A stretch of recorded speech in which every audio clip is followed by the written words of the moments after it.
வங்கக்கடலில் நிலை கொண்டுள்ள காற்றழுத்த தாழ்வு மண்டலம் ஃபெஞ்சல் புயலாக உருவெடுத்துள்ளதாக வானிலை ஆய்வு மையம் தெரிவித்துள்ளது. இதனால் நாகப்பட்டினம் துறைமுகத்தில் 5ஆம் எண் புயல் எச்சரிக்கை கூண்டு ஏற்றப்பட்டுள்ளது. இதனால் நாகை மாவட்டத்தில் கடற்கரை பகுதிகளில் கடந்த சில தினங்களாக கடல் சீற்றம் காணப்பட்டு வருகிறது. நாகூர், கீச்சாங்குப்பம், வேளாங்கண்ணி, காமேஸ்வரம், விழுந்தமாவடி என 28 மீனவ கிராமங்கள் அமைந்துள்ளன. மீன்வளத்துறை எச்சரிக்கையை தொடர்ந்து கடந்த 11 தினங்களாக மீனவர்கள் கடலுக்கு மீன்பிடிக்க செல்லவில்லை. கடற்கரை பகுதிகளில் இன்றும் கடல் சீற்றத்துடன் காணப்படுகிறது.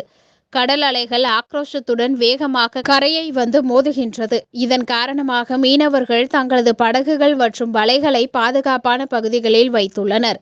மீனவ கிராம பகுதிகளில் காற்றின் வேகமும் அதிகரித்து காணப்படுகிறது. அவ்வப்போது தூறல் சாரல் மழையாக பெய்து வருகிறது.